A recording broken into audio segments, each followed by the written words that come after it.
लोकसत्ता संपादकीय पॅरा.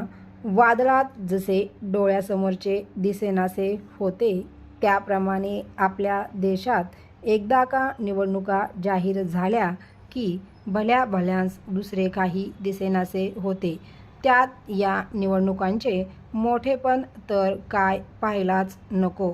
400 पारचा नारा काय, विरोधकांचा हुकुमशाहीकडे वाटचाल सुरू असल्याचा आरोप काय, पाकिस्तानचे शहाजादे काय, राजकारणाच्या जिभेवर सरस्वतीचे जणू तांडव नृत्य सुरू असल्यासारखे वाटावे, अशी पुख्ता फळांची उधळण सध्या आपल्याकडे वातावरणी भरून आले. गावात जत्रा आली की हौशे नवशे आणि काहीतरी शोधू पाहणारे गवशे कसे तहानभूक हरपून ती मौज पाहण्यास गर्दी करतात, तशी आपली सामान्य जनता ही राजकीय शिमग्याची मौज लुटत आहे. त्यात यास देशाचा सर्वात मोठा उत्सव असे अधिकृत प्रमाणपत्र दिले गेल्याने कोणास या आनंद सोहळ्याबाबत काही वाटावयाचे कारण नाही. तथापि गावात असे उत्सवी वातावरण असले तरी एखाद्या घरात सुतक असेल तर त्या घराबाबत विशेष संवेदनशीलता दाखवण्याची आपली संस्कृती सुतक असलेल्या घरात चूल पेटत नाही, मग शेजारचे पिठले भाकरी पाठवतात. अनेक गावात आजही पद्धत आहे. अशा गावागावांचे मिळून राज्य बनते आणि अशा राज्यांचा देश बनतो. व्यक्तीचे रूपांतर समष्टीत होत असताना त्या त्या व्यक्तीचे गुण अशा व्यक्तींपासून बनलेल्या व्यक्तिसमूहातही दिसणे अपेक्षित असते. संस्कृतीचा विकास त्याला म्हणतात. त्वरित गावागावात दिसणारी सतशीलता राज्यात आणि अखेर देशातही दिसायला हवी. संस्कृतीचा प्रसार त्याला म्हणतात.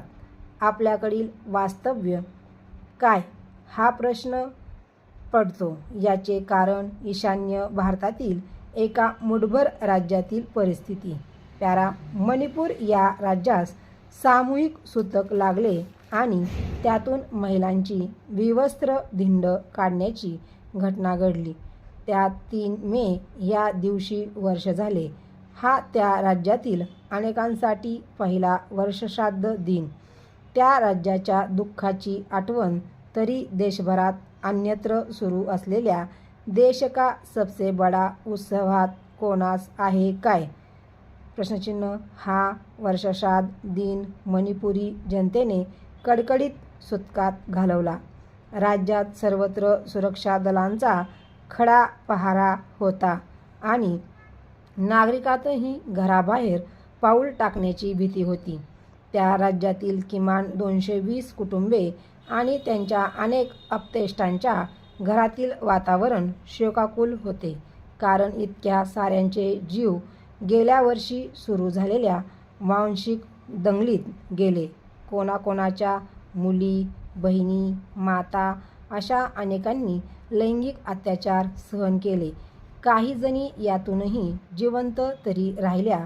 अनेकांवर आपल्या आया बहिणींना नको त्या अवस्थेत पाहण्याची वेळ आली. आज या राज्यातल्या 3.5 लाखांपैकी किमान 60,000 वा अधिक नागरिक हे सरकारी छावण्यात आला दिवस काढत आहेत. त्यांच्या हाल अपेष्टांना वाली नाही, कारण या सरकारी मदत केंद्रातही दिसत असलेला हा आपला तो त्याचा असा दुजाभाव. त्यामुळे अनेक जण केवळ श्वासोच्छवास करतात म्हणून जिवंत आहेत म्हणायचे. Over stop.